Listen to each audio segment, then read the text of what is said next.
네, 반갑습니다. 2022년도 9급 지방직 공무원 시험 해설 진행해 보도록 할게요. 행정학 문제가 국가직에서 상당히 조금 많이 좀 쉽게 출제가 되었었던 점들을 생각하면 이번 지방직 시험 문제는 이제 국가직과 비교했을 때는 조금 까다롭게 출제가 된 게 사실이에요. 그래서 물론 이거는 뭐 예상이 되었었던 부분이고 또 작년에 국가직 시험 문제가 쉽게 나왔었던 반면에 이제 지방직 시험은 좀 상대적으로 좀 어렵게 나와서 여러분들이 이제 그 뭐 점수의 편차가 좀 상당히 크고 좀 굉장히 당황스러웠던 그런 기억들을 가지고 있는데 올해에도 뭐 마찬가지였습니다. 그래서 지방직 시험 문제는 국가직 시험 문제보다 상대적으로 좀 어렵게 나온 게 사실인데요.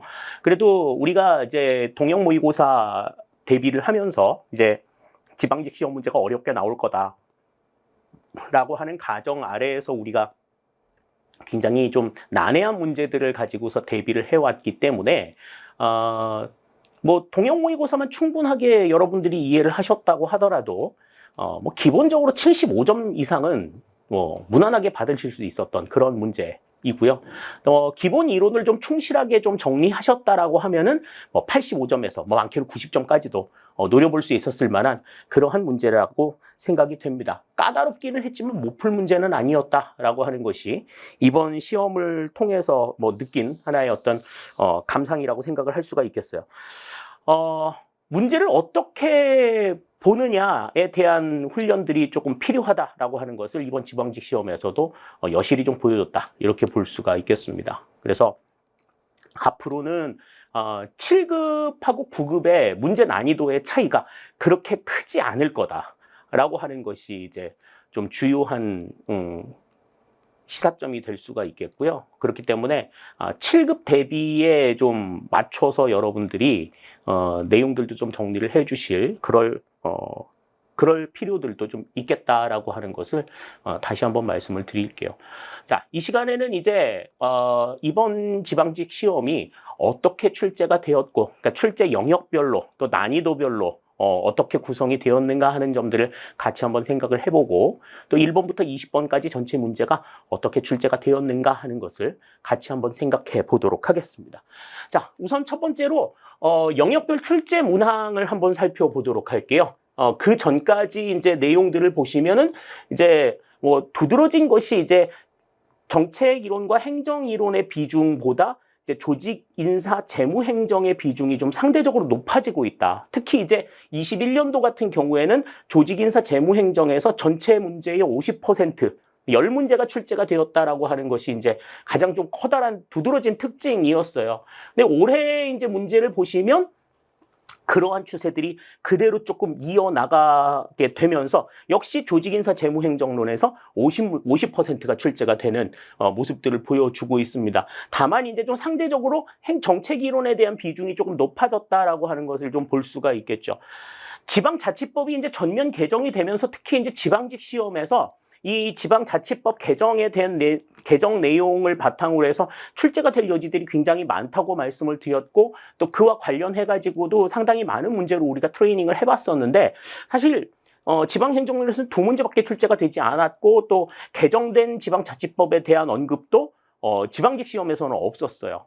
그게 조금 다소 조금 의아한 그런 부분이기는 합니다만은 행정정책이론이 한 35%에서 40%, 그 다음에 조직인사 재무행정론에서 50%를 차지하는 전체 비중은 2020년도와 21년도에서 계속해서 이어져 나오는 추세다. 이렇게 우리가 생각을 할 수 있겠습니다.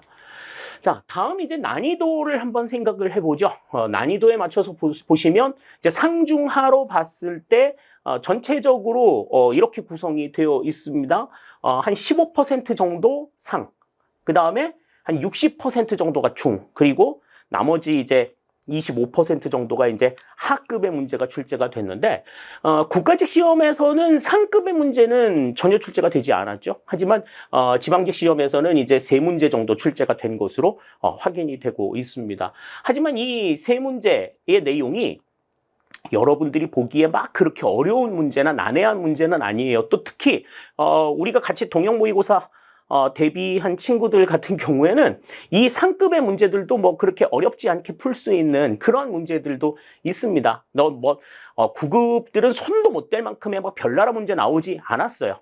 그런 점들을 이제 생각하신다면 앞으로는 이제 뭐 단순 암기에 치중한 이런 학급 문제보다는 중상 난이도의 문제를 중심으로 해서 여러분들이 대비를 하시는 것이 무엇보다도 좀 필요하겠다라고 하는 점 강조를 드리도록 하겠습니다. 자, 그러면 이제 1번 문제부터 같이 생각을 해보도록 할게요. 1번 문제 어떤 문제가 나와 있는지 지금부터 같이 생각을 해보도록 하겠습니다. 자, 1번 볼게요. 공익에 대한 설명으로 옳은 것만을 모두 고르면 그랬습니다. 공익과 관련된 내용은 뭐 실체설과 과정설의 입장을 분명하게 정리를 해두자라고 하는 걸 계속해서 강조를 드렸었죠. 여기서도 이제 마찬가지예요. 그런 부분들에 대한 내용이 나왔는데, 자, 우선 기억부터 보시면 실체설에 의하면 공익은 사익을 초월한 것이다. 그러니까 공익은 사익과 구별되는 실체적인 존재라고 이야기하는 게 실체설의 입장인 거니까 기억은 맞는 이야기가 되는 겁니다. 다음, 니은. 과정설에 의하면 공익은 사익 간 갈등을 조정 타협하는 과정에서 산출이 되는 거다. 그러니까 이 조정 타협하는 과정을 강조한 것이 과정설이다. 그러니까 기억과 니은은 맞는 이야기가 되는 거죠. 여기까지는 여러분들이 잘 푸실 수 있었어요. 그래서 정답을 지금 내신 친구들 중에 1번으로 그냥 바로 정답을 내신 친구들이 있었을 수 있는데, 자, 기억과 니은이 같다라고 하면은 3번 생각하지 않을 수가 없었어요. 자, 리을 같이 보겠습니다.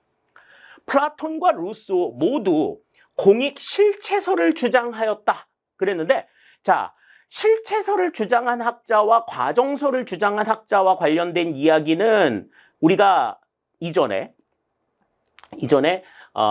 국가직 시험에서 한번 기출문제에서 다루어 본 적이 있습니다. 그래서 플라톤과 루소는 실체설을 주장했고 홉스와 휴մ 같은 학자들은 과정설을 주장했다라고 하는 것을 이제 우리가 그 자리에서 한번 생각을 했었는데, 자, 실체설을 주장한 학자가 플라톤과 루소다라고 언급을 했으니까 리을의 이야기도 맞는 이야기가 되는 거예요. 따라서 정답은 여기서는 기억과 니은과 리을 3번이 정답이 된다. 이렇게 볼 수가 있겠습니다. 다원적 민주주의에 도움을 준다라고 하는 것은 여러 사익에 대한 조정과 타협을 이루는 데 있어서 나타나는 과정설의 특징이다. 우리 이렇게 이제 정리를 할 수가 있을 것 같네요. 그래서 1번의 정답은 3번이 되는 것 우리가 확인을 할 수가 있겠습니다. 자, 다음 2번 보죠.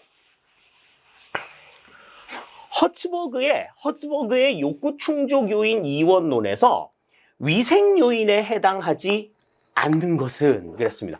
위생 요인에 해당하지 않는 것을 골라라 그랬으니까 이거는 뭐를 고르라는 얘기야? 동기 요인을 고르라는 이야기가 되는 거죠. 자, 우리가 위생 요인과 동기 요인을 구분하는 데 있어서 유념해야 될 게 뭐라고 얘기했어요?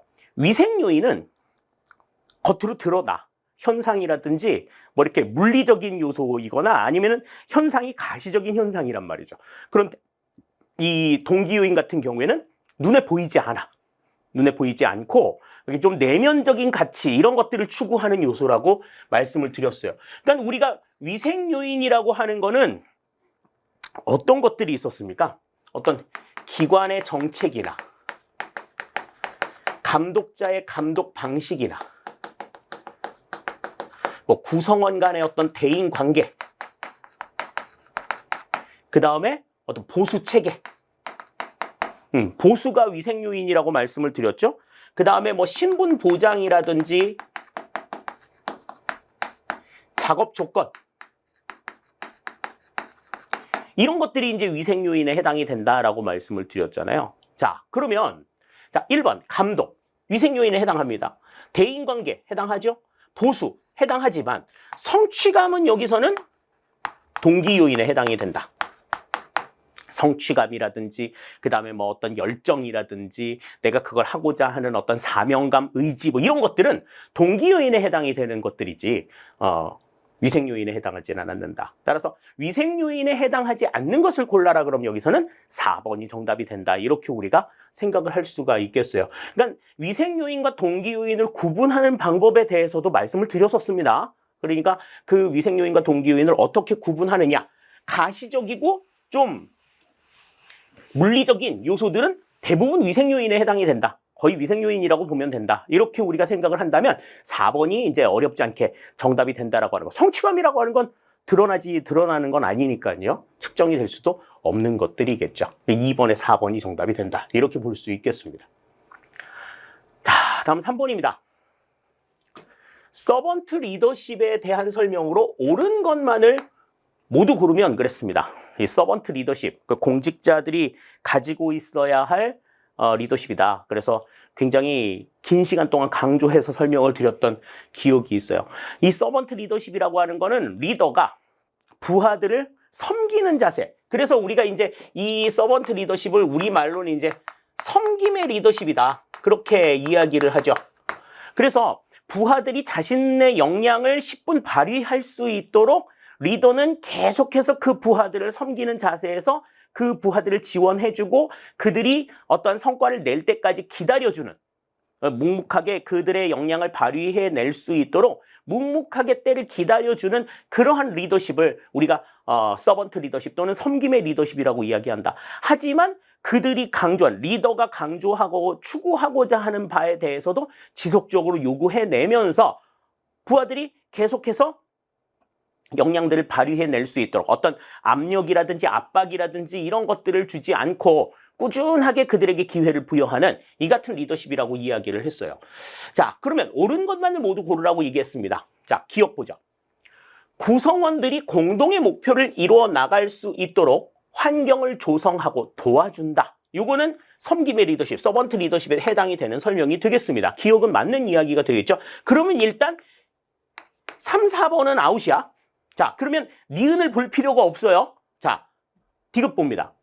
그린리프는 존중, 봉사, 정의, 정직, 공동체 윤리를 강조했다. 이 서번트 리더십을 강조하는 하나의 덕목이라고 볼 수가 있죠. 기억, 디귿도 맞는 이야기가 될 수 있을 것 같아요. 자, 그럼 리을 볼까요? 리더의 최우선적인 역할은 업무를 명확하게 지시하는 것이다. 이거는 우리가 이제 뭐 지시적 리더십과 관련된 내용에서 설명이 되었던 내용이죠.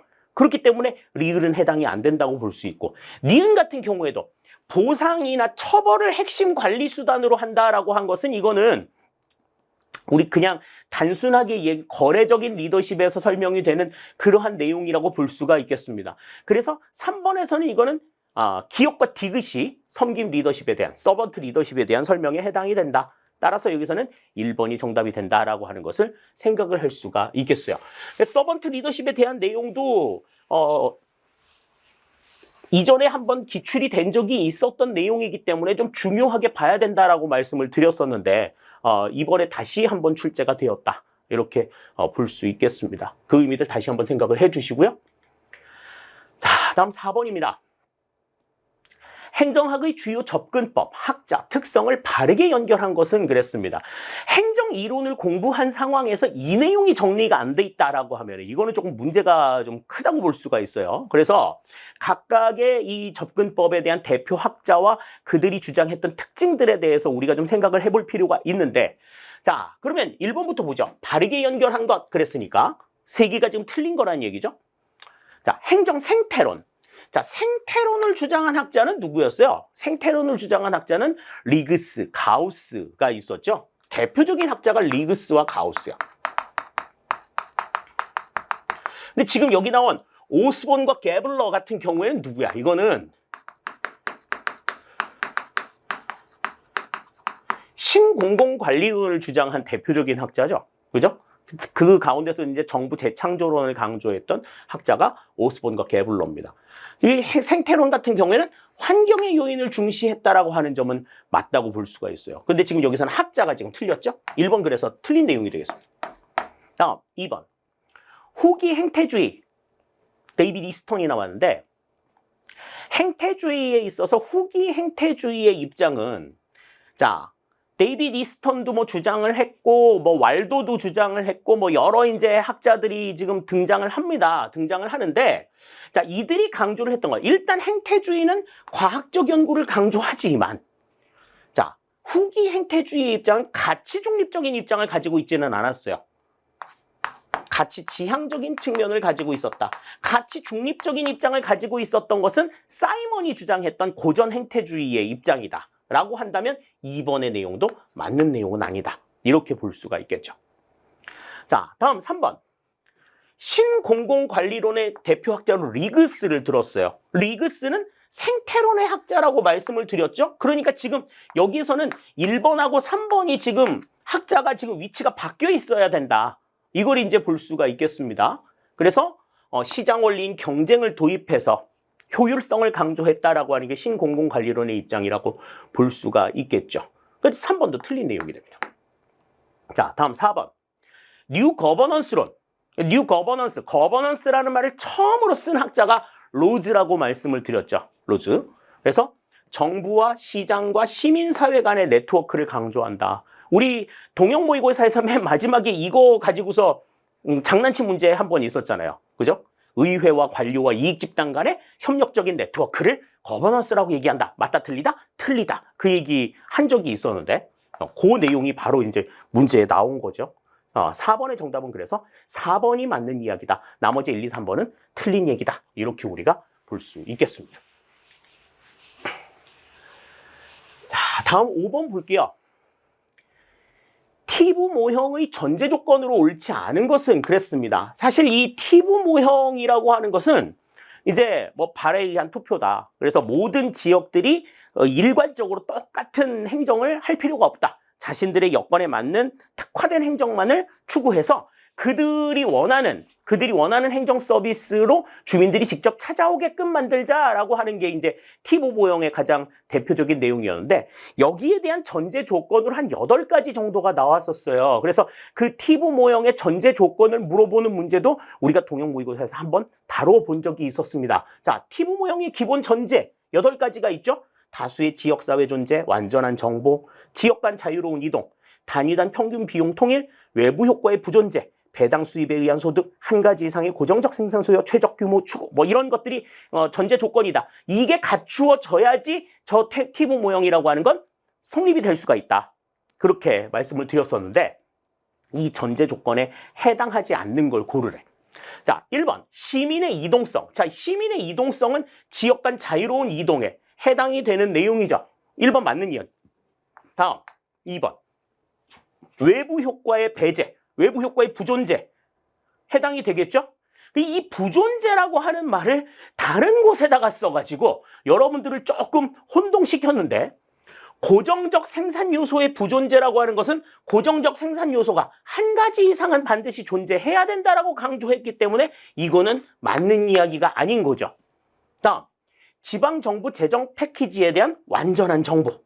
완전한 정보도 이것은 갖추고 있다. 따라서 지금 1번, 2번, 4번은 다 전제 조건에 해당이 되지만 3번은 이거는 해당이 되지 않는다. 한 가지 이상의 고정적인 생산 요소를 기본 전제로 하고 있기 때문에 고정적 생산 요소의 부존재라고 하는 것은 맞는 이야기가 아니라고 볼 수가 있겠어요. 따라서 5번의 정답은 3번이 정답이 되겠습니다. 그러니까 이 같은 티브 모형의 전제 조건과 관련된 내용은 단순 암기밖에는 이거는 답이 없는 그런 문제들이죠.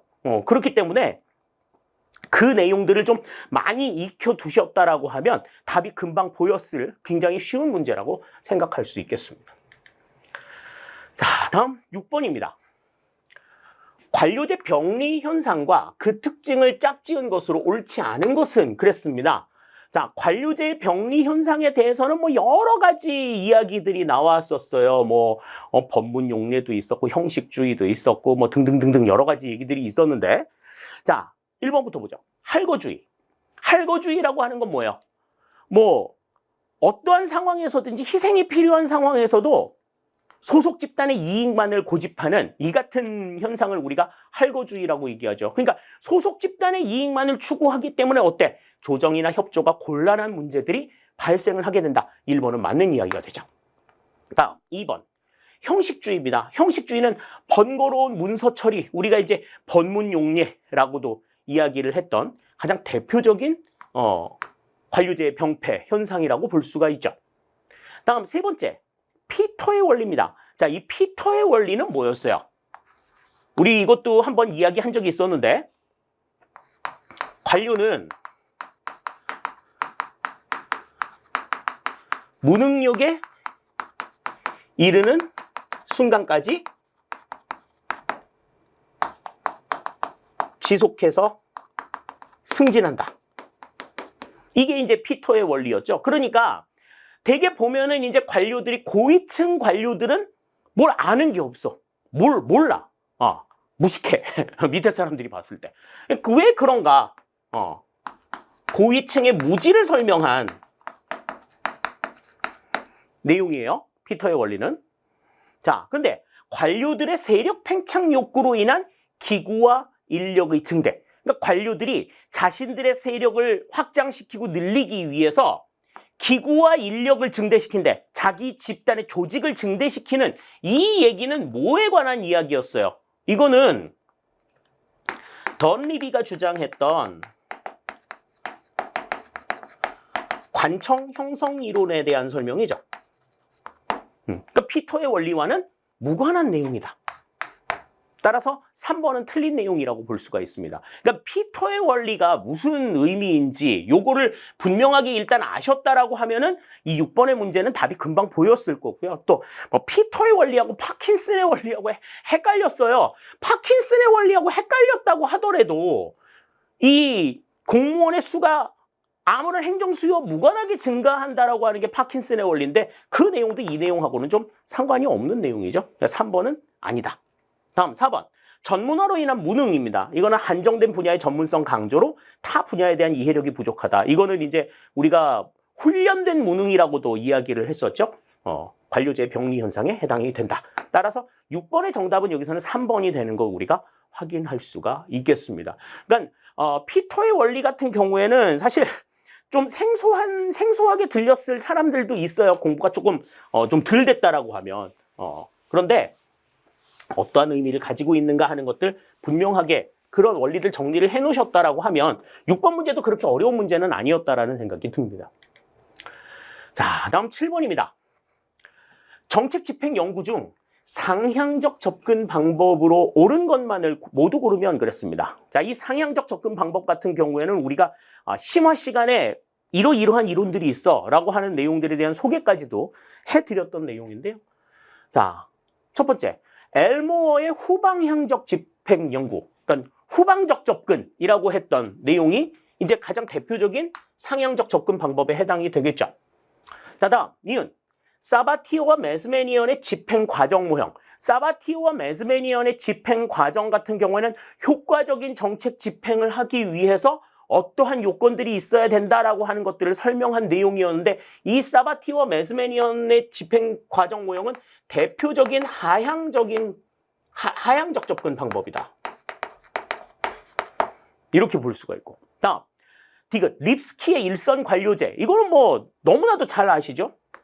이거는 뭐 상향적 접근 방법의 두 이론은 가장 뭐 대표되는 이론이라고 볼 수가 있어요. 다음에 반미터와 반호른의 집행 연구. 자, 이 반미터와 반호른의 집행 연구는 성과를 잘 이루기 위해서는 어떻게 집행을 해야 될 것인가. 그러니까 성과를 잘 내기 위한 집행 요인들을 고위층에서 어떻게 결정을 해야 될 것이냐. 이거를 본 대표적인 하향적 접근 방법이다. 이렇게 우리가 생각할 수 있겠습니다. 따라서 니은과 리을은 하향적 접근 방법이고 기역과 디귿이 상향적 접근 방법에 해당이 되겠죠. 따라서 여기서는 기역과 디귿 1번이 정답이 된다. 이렇게 우리가 볼 수 있겠어요. 그러니까 상향적 접근 방법에 어떠한 것들이 있는가에 대해서도 우리가 뭐 이전에 설명을 한 바가 있기 때문에 충분히 풀 수 있는 그러한 내용이었다고 생각이 됩니다. 니은과 리을이 보이지 않았다 하더라도 기역과 디귿이 너무나도 도드라졌기 때문에 답을 찾는 데는 그렇게 어려움이 없었을 거라는 생각이 들어요. 자, 다음 8번입니다. 호그우드와 피터스가 제시한 정책 변동의 유형에 대한 설명으로 옳지 않은 것은 그랬습니다. 여기에서는 이제 여러분들을 좀 당황시켰을 내용이 호그우드와 피터스인데 동형 모의고사 풀면서도 그런 말씀 뭐 계속 드렸습니다. 이런 얘기 나온다고 해가지고 당황하지 말자. 당황하지 말고 보기의 내용을 통해 가지고 우리가 좀 안심을 찾자. 이렇게 말씀을 드렸었잖아요. 보기에서는 봤던 내용들이야 다. 정책 혁신이 뭔지, 정책 승계가 뭔지, 정책 유지가 뭔지, 정책 종결이 뭔지, 그 정책 변동의 유형에 대해서 설명을 드렸었잖아요. 그걸 누가 얘기했는지가 그렇게 중요한 사항은 아니다. 이렇게 말씀을 드렸는데, 자, 옳지 않은 걸 고르라고 지금 나와 있습니다. 1번부터 볼게요. 정책 혁신은 기존의 조직이나 예산을 기반으로 새로운 형태의 개입을 결정하는 것이다. 자, 정책 혁신은 새로운 형태의 개입을 결정하는 거다라고 말씀드렸었어요. 그런데 기존의 조직이나 예산을 기반으로 해서 새로운 형태의 개입을 결정하는 것이 아니야. 그러니까 기존의 조직이나 예산에 의하지 않고 그 예산을 무시하고 새로운 형태의 개입을 결정하는 거다. 그러니까 새로운 형태의 개입을 하기 위해서는 조직 더 늘려, 예산 더 끌어와. 이렇게 해야 된다라는 거지. 우리가 지금 가지고 있는 조직이 이만큼이고 예산은 이만큼이어서 새로운 형태의 개입은 요만큼 필요할 것 같아. 이게 아니라는 거죠. 네. 그래서 새로운 형태의 개입은 조직이나 예산을 무시하고 결정하는 거다. 그것을 기반으로 해서 결정하는 게 아니라는 겁니다. 1번이 바로 틀린 내용이 되겠어요. 자, 다음 2번.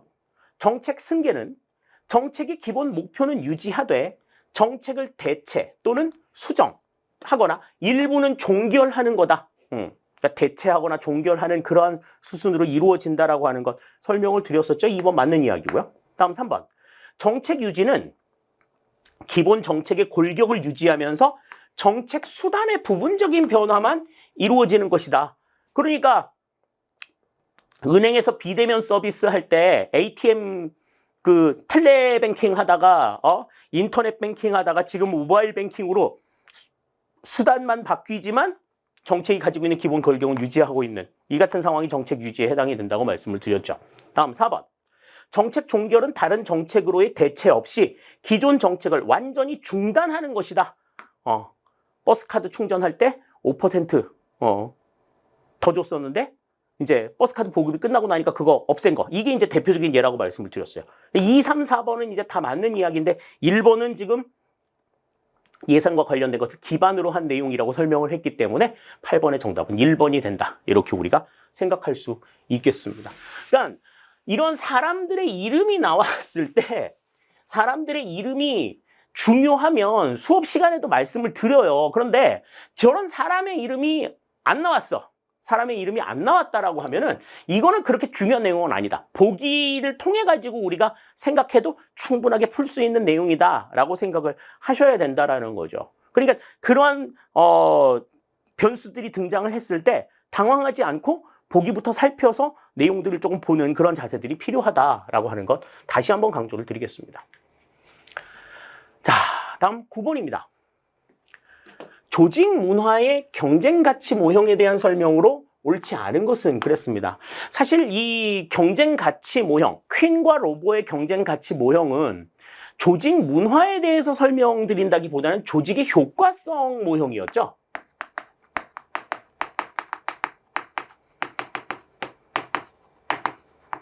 조직 효과성 모형이 이제 어떠한 문화들을 강조하느냐, 이제 이건데, 자, 첫 번째로 나오는 게 이제 위계 문화입니다. 자, 이 위계 문화는 응집성을 강조한다. 그랬는데 이 위계 문화 같은 경우에는 이제 경쟁 가치 모형에서 내부 과정 모형에서 강조하는 내용이죠. 그러니까 내부적인 어떤 프로세스. 이거를 위해서는 뭐가 강조가 됐어요? 정보 관리나 의사소통이 강조가 되지 응집성이 강조가 되지는 않았다. 자, 응집성이라고 하는 거는 뭐예요? 응집성. 응집성은 어디에서? 인간관계 모형. 그러니까 사기와 관련돼서 사기와 응집성, 인간관계를 잘 이루기 위해서 사기나 응집력이 필요하다라고 말씀을 드렸었는데, 자, 이 내용은 이제 인간관계 모형에서 얘기하는 관계지향 문화에서 등장하는 내용이라고 볼 수 있습니다. 자, 그래서 1번은 틀린 내용이고요. 다음 2번 혁신지향 문화는 창의성을 강조한다 그랬어요. 자, 혁신지향 문화는 개방체제 모형에서 강조하는 내용. 개방체제 모형에서 강조하는 내용이고. 다음 과업지향 문화는 생산성을 강조한다. 자, 이 과업지향 문화를 강조하는 모형이 이제 합리목표 모형입니다. 그래서 뭐 생산성, 능률성 뭐 이런 것들을 강조하는 것이 이제 이 합리목표 모형이 되겠죠.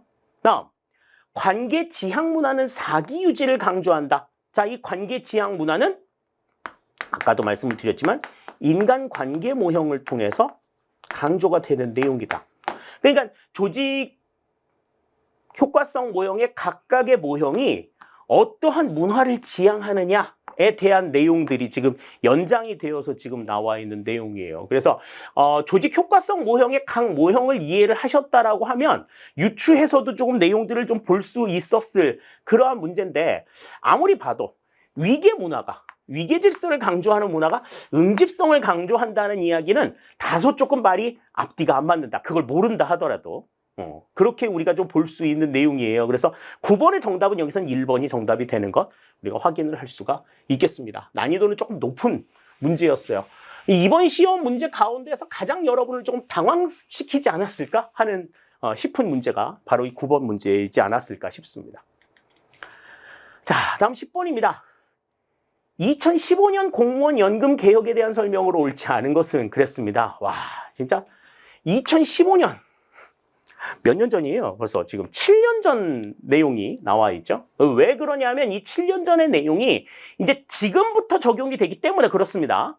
거기에 대한 설명으로 옳지 않은 것을 골라라. 그래서 과거에 이제 이 공무원 연금 개혁이 있은 바로 이 직후에 한 16년쯤에 이 문제가 한번 나온 적이 있었는데, 자, 거기에 대한 내용들을 다시 한번 리마인드 할 수 있는 그러한 내용이라고 볼 수가 있어요. 자, 1번 봅니다. 퇴직연금 지급률을 1.7%로 단계적 인하한다. 맞는 이야기입니다. 다음 2번. 퇴직연금 수급 재직 요건을 20년에서 10년으로 완화한다. 이건 뭐 여러분들이 너무나 잘 알고 계시는 내용이죠. 자, 다음 3번. 퇴직연금 기여율을 기준소득 월액의 9%로 단계적으로 인상한다. 그리고 모두 늘렸어요. 기여금을 납부하는 기간도 33년에서 36년으로 늘렸다라고 하는 말씀도 드렸었죠. 1, 2, 3번은 다 맞는 이야기가 되는데, 자, 그럼 4번 보죠. 퇴직급여 산정 기준은 퇴직 전 3년 평균 보수 월액으로 변경한다. 그랬는데, 자, 퇴직급여 산정 기준은 퇴직 전 3년이 아니라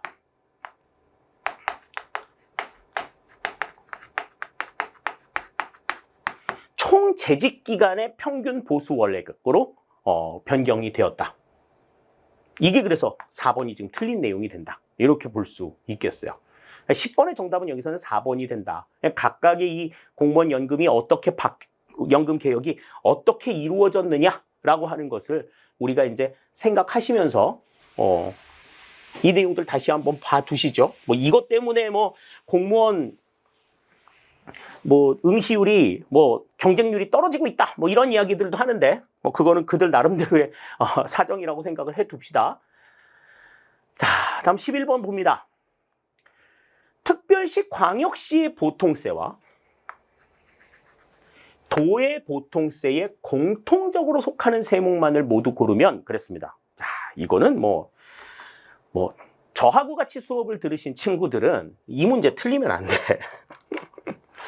자, 우리가 이제 그 지방세의 세목, 특히 보통세와 관련해서는 일단은 보통세의 세목이 9개가 있다고 말씀을 드렸어요. 그 9개를 전부 다 외워둬야 된다. 전부 다 외워야 하고, 다음에 징수 주체에 따라서 달라지는 요소들이 있죠. 목적세 같은 경우에는 무조건 특별시 광역시나 도가 걷는 거니까 자치구나 시군이 걷지는 않는단 말이죠. 근데 이제 특별시 광역시의 보통세나 도의 보통세는 뭐 특별시 광역시에서 걷는 게 이제 시군에서 걷는 거일 수도 있고, 시군에서 걷는 거, 도에서 걷는 것들이 있을 수 있단 말이지. 자, 그러면 우리가 그때 징수 주체에 따라서 구분을 할 때는 자치구세와 시군세만 기억했잖아요. 11개 가운데에서 작은 거, 덩치가 작은 것만 기억해 두자라고 이야기를 해서 자, 자치구세는 뭐가 있었어? 등록 면허세와 재산세 두 개밖에 없었죠? 자, 다음에 시군세에 해당이 되는 건 주민세, 지방소득세, 재산세, 담배소비세, 자동차세. 이렇게 5개가 있었잖아요. 그죠? 자, 그러면 이것 말고 여기에 해당이 되지 않는 것들만 고르면 돼. 지금 여기에 해당이 되지 않는 것들만. 지금 보면 재산세는 지금 둘 다 지금 겹쳐 있는 내용이죠. 재산세만 빼고 나머지 지금 5개. 이건 다 지금 독자적인 내용들이란 말이죠. 자, 이거를 빼고 나머지를 골라야 돼. 여기에 안 나온 얘기들. 그게 바로 특별시 광역시의 보통세와 도의 보통세에 해당이 되는 걸 테니까요. 자, 그러면 봅시다. 지방소득세. 아까 도세에 들어갔었죠. 얘는 들어가면 안 돼. 지방소비세는 없었어.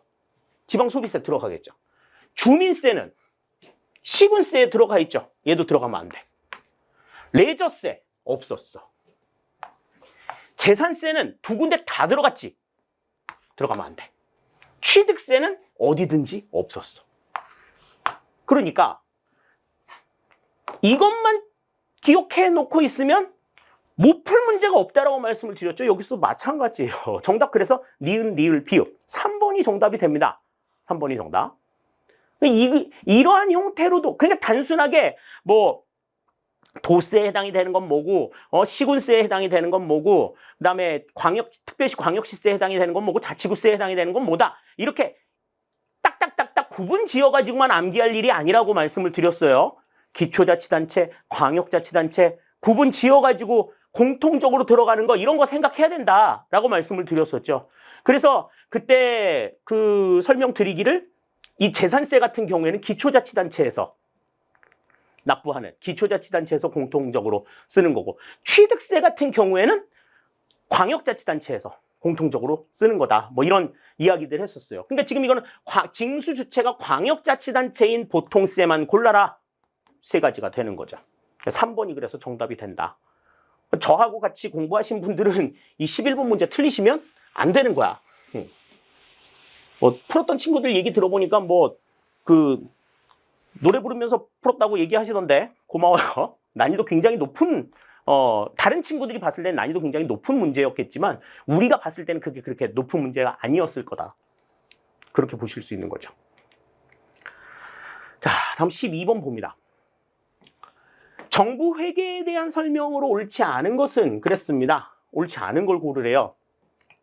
뭐 발생주의 회계나 그다음 그 현금주의 회계, 또 뭐 단식부기, 복식부기 뭐 이러한 내용들에 대해서 우리가 쭉 봤었는데 자, 1번.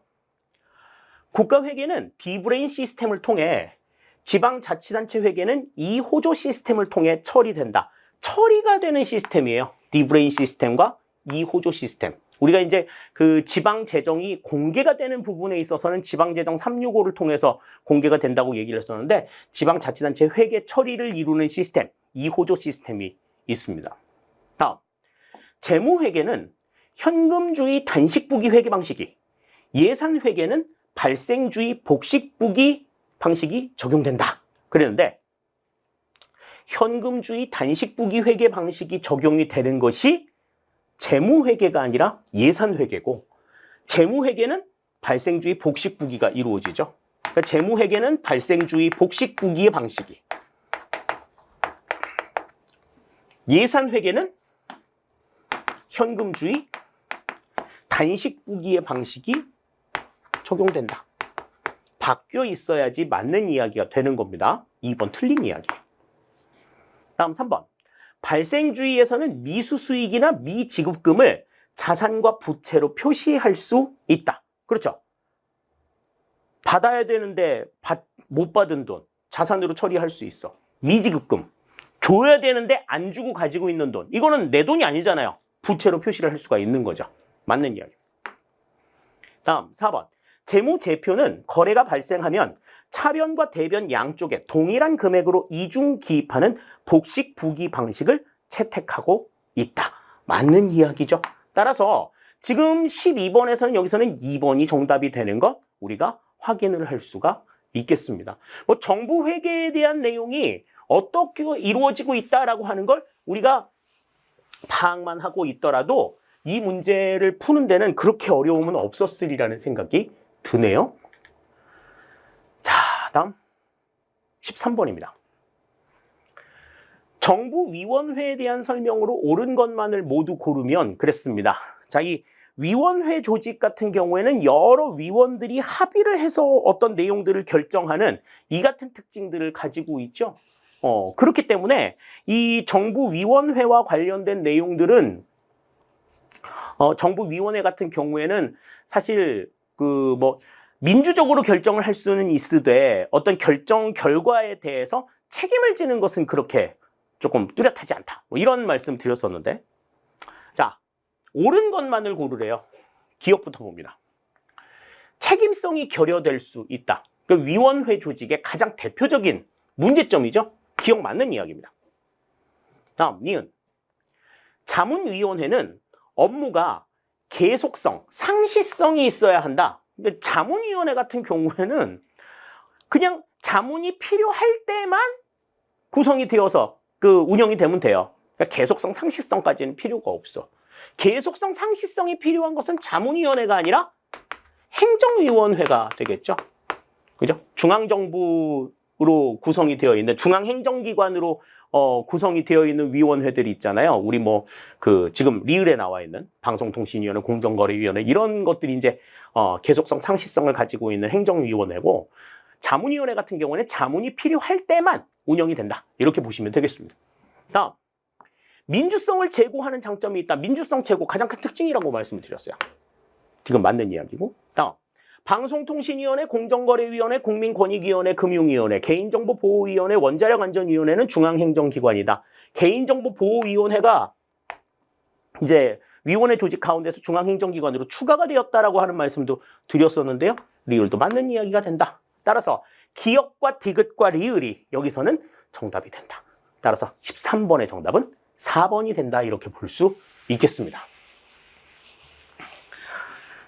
자, 다음 14번 볼게요. 공무원 보수의 유형에 대한 설명으로 옳지 않은 것은 그랬습니다. 공무원 보수와 관련해서도 굉장히 많이 우리가 한번 살펴본 바가 있었어요. 그래서 여러 가지 내용들을 봤었는데, 자, 1번 직능급. 직능급이라고 하는 건 뭐예요? 내가 그 일을 할 수 있는 어떤 역량을 가지고 있는지 거기에 따라서 급여가 부여가 되는 거죠. 그러니까 직능급은 자격증을 갖춘 유능한 인재의 확보에 유리하다. 맞는 이야기가 되는 겁니다. 그 자기가 가지고 있는 역량, 보유한 역량을 바탕으로 해가지고 보수가 결정이 되기 때문이죠.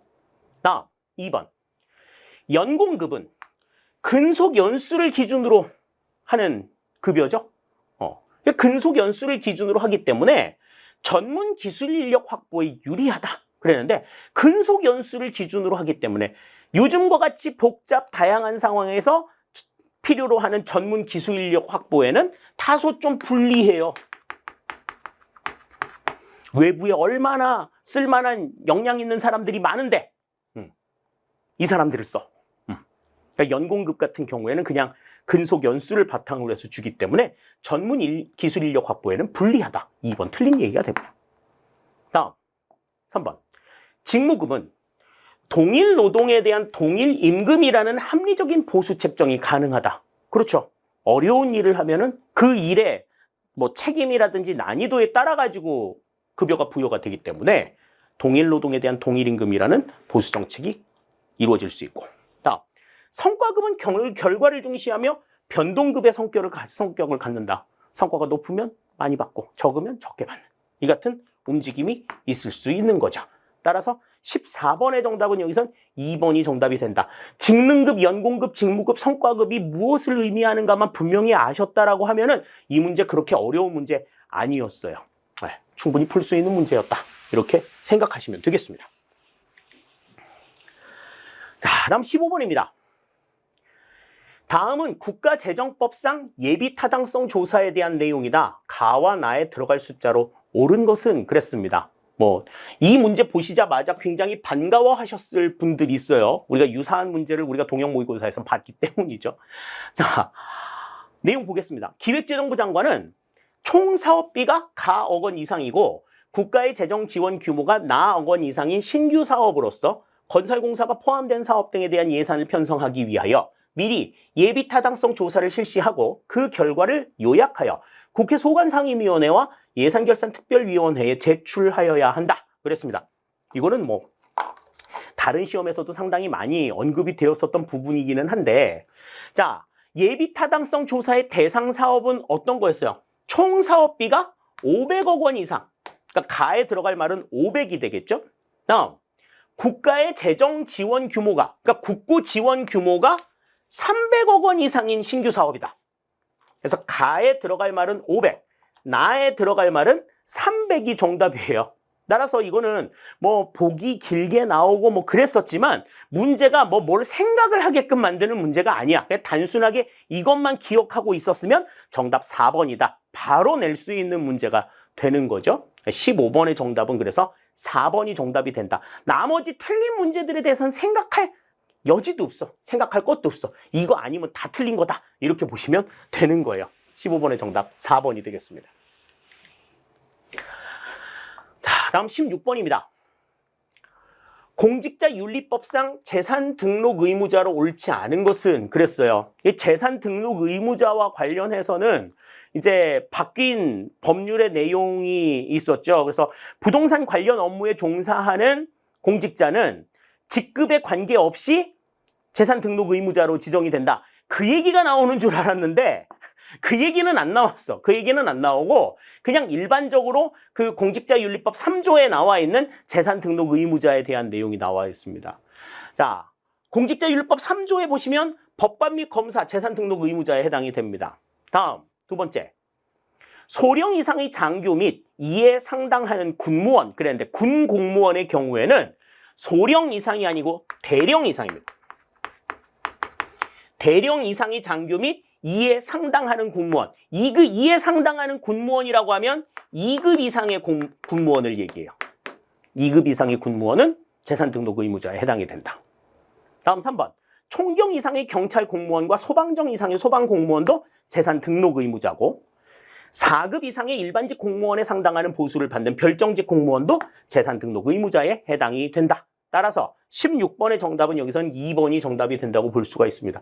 이것도 이제 재산 등록 의무자와 등록 재산의 공개 대상, 구분을 해서 우리가 좀 기억을 해둬야 된다라고 말씀을 드렸고, 우리가 이제 법령 내용 그 부록에서도, 열거를 해드린 바가 있기 때문에 그 내용들을 좀 익숙하게 보셨다라고 하면은 정답을 찾으실 수 있었을 거예요.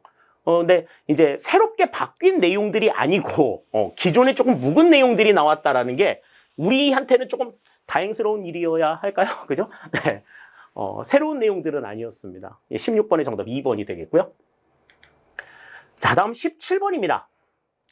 살라몬의 정책 도구 분류에서 강제성이 가장 높은 것은 그랬습니다. 이것도 이제 우리 그 동형 모의고사에서 아주 그대로 적중이 된 내용이죠. 예전에 그 서울시 문제에서 15년도였나요? 서울시 문제에서 그 직접성이 가장 높은 것 이래가지고 문제에 나온 적이 있어요. 그래서 이제 강제성이 가장 높은 것 이것에 대해서도 나올 수 있겠구나 그렇게 생각하고서 한번 문제를 냈었는데 거기 그대로 나왔어. 자, 강제성이 가장 높은 거 일단 경제적 규제. 경제적 규제는 강제성이 가장 높죠. 이건 가장 유명합니다. 네. 자, 바우처는 중간 정도라고 말씀을 드렸죠. 그러니까 중개 같은 것들을 하는 중간 정도. 중간 정도. 다음, 조세 지출은? 자, 조세 지출은 간접적인 지원이기 때문에 강제성 정도는 상당히 낮고, 직접 대출은 그보다는 조금 높은 중간적인 성격을 가지고 있다. 이렇게 이야기를 했었습니다. 기억이 잘 안 나신다고요? 자, 살라몬의 정책 도구 분류 높고 중간이고 낮은 거. 지금 경제적 규제는 나와 있죠. 높은 상태고. 다음 바우처 중간인 거. 그 다음 직접 대출도 있죠. 다음에 조세 지출은 낮은 거다. 여기 이렇게 등장이 되어 있습니다. 이것들도 높은 것이 있고 중간이 있고 낮은 것이 있다. 어떤 것들이 있는지에 대해서 직접성이 높은 거, 직접성이 높은 거, 강제성이 높은 거 각각 구분을 해서 좀 정리를 해둘 필요가 있다라고 말씀을 드렸는데 17번에 그대로 나왔어요. 이거는 이것도 뭔가 생각할 여지가 있는 건 아니야. 생각할 여지가 있는 건 아니고 각각의 정책 수단이 무엇을 의미하는가만 분명하게 생각하시고 직접성과 강제성이 어떻게 차이가 나는가를 단순하게 정리해 두시면 되는 거라 난이도가 그렇게 높은 문제라고 볼 수는 없어요. 17번의 정답은 1번이 정답이 된다. 이렇게 우리가 생각할 수 있겠습니다. 자, 다음 18번 봅니다. 일반 회계, 특별 회계, 기금에 대한 설명으로 옳지 않은 것은 그랬습니다. 이제 예산과 관련해가지고, 특히 이제 기금과 관련해서는 우리가 좀 상당히 많은 이야기들을 했었어요. 학문적으로는 이제 국회 통제 예외 대상이지만 우리나라에서는 통제가 이루어지고 있다라고 말씀을 드렸죠. 자, 그 부분들을 조금 여기에서는 기억을 해두자라고 마지막에서도 좀 설명을 드렸던 기억이 있는데, 자, 1번 봅니다. 일반 회계는 조세 수입 등을 주요 세입으로 하여 국가의 일반적인 세출에 충당하기 위하여 설치한다. 이게 가장 일반적인 일반 회계에 대한 정의라고 볼 수가 있죠. 1번 맞는 이야기고. 다음 2번. 특별 회계와 기금은 예산 총계주의 원칙의 예외이다.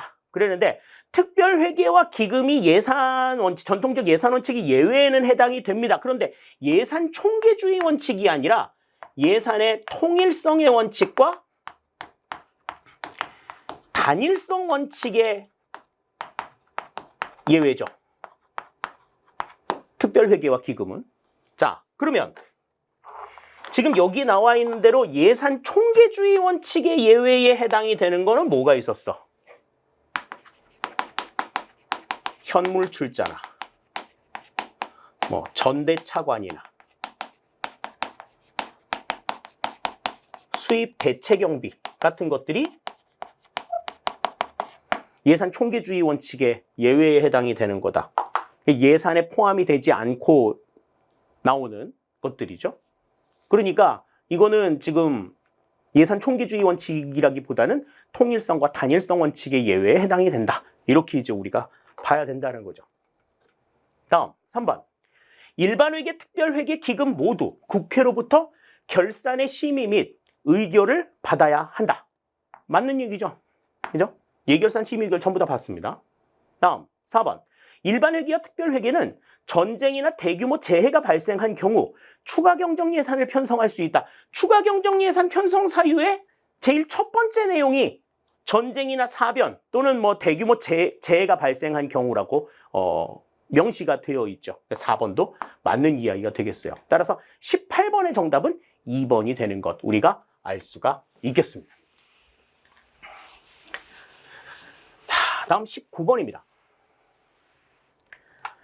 다음 설명에 해당하는 유연근무제의 유형은 그랬습니다. 자, 유연근무제라고 하는 것은 이제 시간이나 장소의 구애됨이 없이 자유롭게 일을 할 수 있도록 해놓은 탄력근무제의 일종이죠.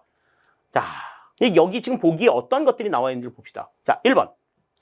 탄력근무제의 한 유형이다. 그랬습니다. 그러니까 탄력적으로 일을 한다는 거는 이제 여건이 되면 조금 더 일하고 여건이 안 되는 상황에서는 덜 하는 이러한 조정이 가능하다라는 거야. 자, 다음. 1일 8시간에 구애받지 않는다. 그러니까 1일 8시간에 구애받지 않는다라는 거는 어떤 거예요? 자기가 여건이 안 되는 상황에서는 1일 2-3시간 정도만 일하고 여건이 조금 된다. 그러면 8시간 넘겨가지고 10시간, 12시간도 일을 할 수 있는 그러한 계획을 좀 신축성 있게 짜는 이 같은 상황들을 얘기하는 거죠. 다음, 주 3.5일에서 4일을 근무한다. 그랬습니다.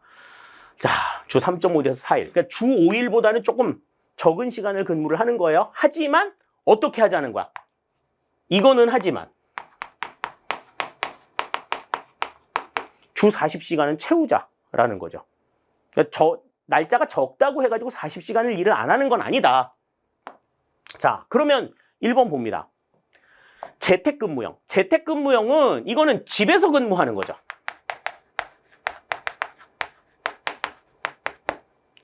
근무지가 집인 거야.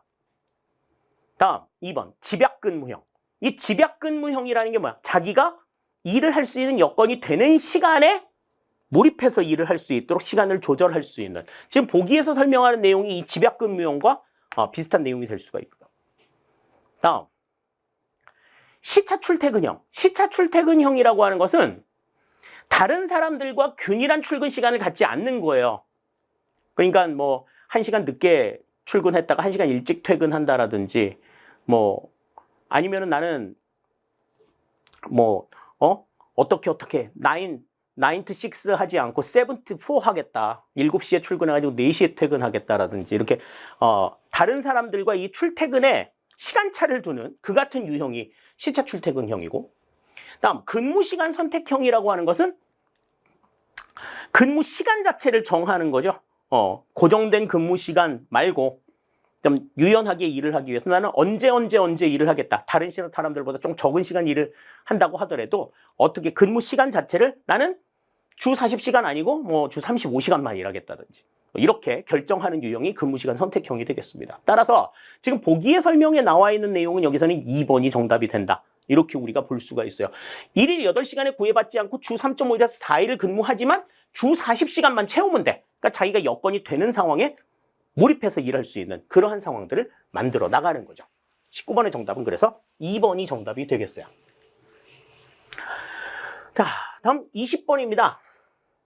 마지막 문제에서 여러분들이 굉장히 좀 당황하셨으리라는 생각이 좀 드는데, 자, 홀릿과 라메쉬의 모형에 따라 뭐 보기에서는 그 오타도 났어. 정책의제 설정 유형을 분류할 때 가라에 대한 설명으로 옳지 않은 것은 그랬습니다. 자, 홀릿과 라메쉬의 모형이 뭐냐는 거야 이거. 자, 얘 누구냐고 묻는 사람들 되게 많았는데요. 지금 그러고서 지금 제시되어 있는 이 표의 내용은 이거는 우리가 어디에서 봤었어?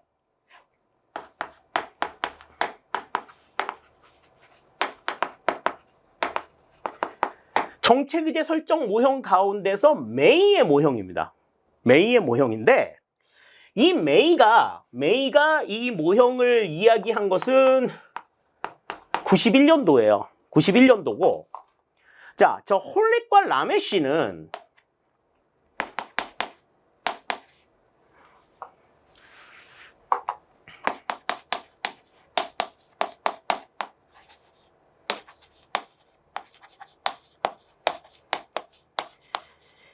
(2003년도에) 이 메이의 모형을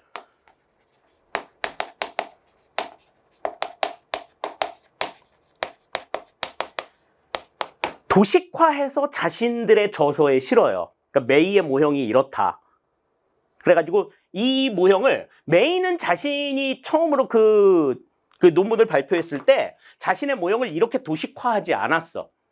그런데 이 홀렛과 라메쉬가 이 메이의 모형을 이런 형태로 도식화를 한 거지. 도식화를 해서 자기의 책에 실은 거죠. 그러면 이 모형이 메이의 모형이냐 아니면 라메쉬의 모형이냐? 난 치는데 옆에서 먹갈았다고 그 난초화에 저작권이 생기는 건 아닐 거란 말이죠. 그러니까 지금 이 모형은 메이의 모형이야. 메이의 모형을 이제 보기 좋게 홀렛과 라메쉬가 도식화한 결과인 건데, 이걸 가지고 이걸 홀렛과 라메쉬의 모형이라고 이야기하는 거는 다소 조금 넌센스다. 이거는 억지라는 거지 이건. 여러분들이 조금 혼동하셨을 가능성은 있지만 참 이 홀렛과 라메쉬가 그린 이 모형은 메이의 모형입니다. 메이의 모형. 우리가 이제 그 콥과 콥과 로스의 그 모형, 정책의제 설정 모형, 뭐 외부 주도형, 그 다음에 동원형, 내부 접근형, 이 세 가지 이야기할 때 이 메인은 여기에 공고화형, 굳히기 모형을 하나 추가했다. 그래가지고 이제 이야기를 했었는데, 자, 그럼 일단 이거는 메이의 모형이에요. 메이의 모형이라고 생각을 하고 내용을 봅시다. 그럼 가나 다라에 뭐가 들어갈지를 일단은 좀 생각을 해봐야지 이제 여기에 대한 답들을 쓸 수가 있을 거 아니에요. 자, 그러면 자, 사회 행위자가 주도해서 공중의 지위자가 높은데 사회적인 행위자가 강조하는 이 모형이 이제 외부 주도형인 거죠. 다음, 공중의 지지가 높은 것을 국가가 땅 정하는 이 같은 모형을 우리가 뭐라고 얘기했어? 공고화형, 굳히기형이라고 이야기를 했단 말이지. 다음, 공중의 지지는 낮은데 사회적으로 뭐 이렇게 해달라고 이야기하는 이 같은 내용들은 이제 내부 접근형에 해당이 되는 내용이 되겠고, 다음, 공중의 지지가 낮은데 이제 국가가 의도적으로 정하는 것은 이거는 동원형에 대한 내용이다. 교재에도 나와 있는 내용이죠. 자, 가나 다라가 어떻게 나왔는가를 우리가 생각을 한다면 이제 요 보기를 조금 편하게 볼 수 있을 것 같아요. 자, 1번부터 봅니다. 외부 주도형이죠. 시민사회 단체 등이 이슈를 제기하여 정책 의제에 이른다. 맞는 얘기죠. 정부 외부에 있는 사람들이 주도해가지고 정책 의제를 만들어내는 거니까 1번 맞는 이야기입니다. 다음 2번. 특별히 의사결정자들에게 접근할 수 있는 영향력 있는 집단들이 정책을 주도한다. 그러니까 정부 내부 또는 그들에게 영향력을 행사할 수 있는 소수의 집단들에 의해 가지고 지들끼리만 속닥속닥 이루어지는 정책 결정 모형이라고 얘기했잖아요. 2번도 맞는 이야기가 돼요. 다음 3번. 공고화형이죠. 이미 공중의 지지가 높기 때문에 정책이 결정된 후 집행이 용이하다. 굳히기 들어가는 모형이라고 말씀을 드렸잖아요. 3번도 맞는 이야기가 되죠. 다음 4번. 동원형입니다. 정책 결정자가 이슈를 제기하면 자동적으로 정책 의제화되기 때문에 성공적인 집행을 위한 공중의 지지는 필요 없다. 그런데 그래? 아니잖아. 공중의 지지를 위해서 뭐 해요? 행정 PR 같은 거 하잖아.